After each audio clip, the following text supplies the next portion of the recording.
Let's move ahead with lesson 2, data communication component. A data communication system has 5 components. The 5 components of data communication are sender, receiver, a medium connecting sender and a receiver, a message which can be transferred onto that medium, and the protocol which makes the data communication possible.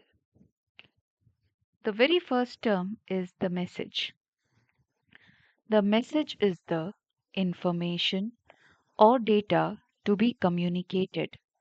Popular forms of information include text, numbers, pictures, audio, and video.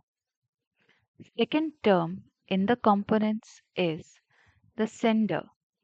The sender is the device that sends the data message. It can be a computer, workstation, telephone handset, video camera, and so on. Third is the receiver. The receiver is the device that receives the message. It can be a computer, workstation, telephone handset, television, and so on. Transmission medium. The transmission medium is the physical path by which a message travels from sender to receiver. Some examples of transmission media include twisted pair wire, coaxial cable, fiber optic cable, and radio waves. Fifth term is the protocol. A protocol is a set of rules that govern data communication. It represents an agreement between the communicating devices. Without a protocol, two devices may be connected but not communicating, just as a person speaking French cannot be understood by a person who speaks only Japanese.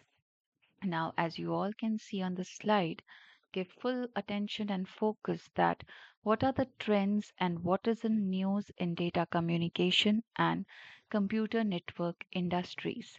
So the recent developments and classrooms relevant signals tied to the topic, the different trends, understanding the OSI model. The OSI model provides a framework for understanding the network communication across 7 layers. It's a theoretical model. Trends comparison of OSI and TCP/IP model. The TCP/IP model simplifies the OSI model into 4 layers, focusing on practical implementation. What is in trends and news is the emerging network topologies.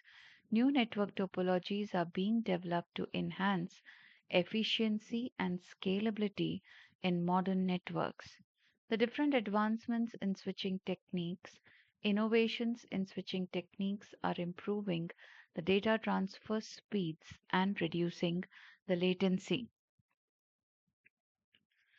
Decoding the OSI model and TCP/IP framework. So, what we will cover is the different OSI model layers, network devices per layer, the protocols and the practical applications, topology, and switching techniques. But before that, I want to give you the basic idea about when we are saying that through data communication, computer networks, we are trying to transfer the data. But have you ever thought that how this data is represented?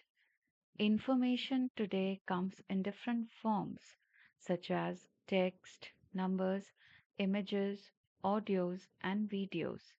Text in data communications, the text is represented as a bit pattern, a sequence of bits, zeros or ones. Different sets of bit patterns have been designed to represent the text symbols. Each set is called a code, and the process of representing symbols is called coding. Today, the prevalent coding system is called Unicode, which uses 32 bits to represent a symbol or character used in any language in the world. The American Standard Code for Information Interchange, ASCII, developed some decades ago in the United States, now constitutes the first 127 characters in Unicode and is also referred to as the Basic Latin. Appendix A includes parts of the Unicode. Numbers. Numbers are also represented by bit patterns. However, a code such as ASCII is not used to represent numbers. The number is directly converted to a binary number to simplify mathematical operations. Appendix B discusses the several different numbering systems. Images are also represented by bit patterns. In its simplest form, an image is composed of a matrix of pixels, the picture elements, where each pixel is a small dot. The size of the pixel depends on the resolution. For example, an image can be divided into 1000 pixels or 10,000 pixels. In the second case, there is a better representation of the image, better resolution, but more memory is needed to store the image. After an image is divided into pixels, each pixel is assigned a bit pattern. The size and the value of the pattern depends on the image. For an image made of only black and white dots, example, a chessboard, a 1-bit pattern is enough to represent a pixel. If an image is not made of pure white and pure black pixels, you can increase the size of the bit pattern to include the grayscale. For example, to show the 4 levels of grayscale, you can use the 2-bit patterns. A black pixel can be represented by 0, 0, a dark gray pixel by 0, 1, a light gray pixel by 1, 0, and a white pixel by 1, 1. There are several methods to represent color images. One method is called RGB, so called because each color is made of a combination of three primary colors: red, green, and blue. The intensity of each color is measured and a bit pattern is assigned to it. Another method is called YCM, in which a color is made of a combination of three other primary colors: yellow, cyan, and magenta. Audio. Audio refers to the recording or broadcasting of sound or music. Audio is by nature different from text, numbers, or images. It is continuous and not discrete. Even when we use a microphone to change voice or music to an electric signal, we create a continuous signal. In chapters 4 and 5, we learn how to change sound or music to a digital or an analog signal. Video.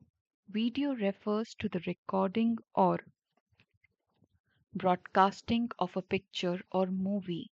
Video can either be produced as a continuous entity, for example, by a TV camera, or it can be a combination of images, each a discrete entity arranged to convey the idea of motion.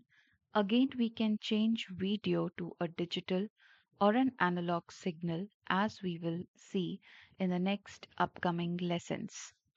Now, let's talk about the very important aspect which is used in understanding the OSI model and the layers, that is the flow of data.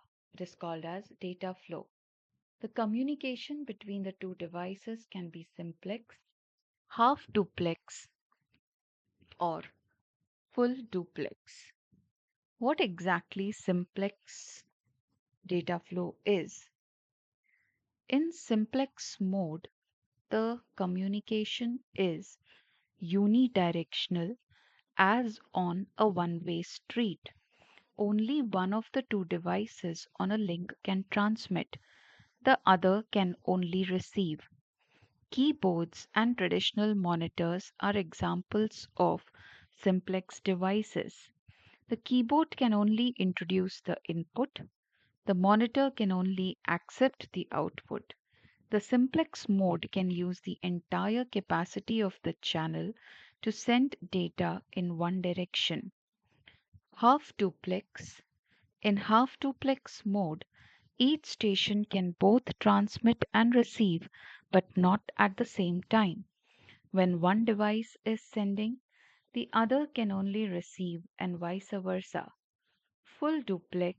In full duplex mode, also called as duplex, both stations can transmit and receive simultaneously. Okay, so thank you. We'll see you in the next lesson.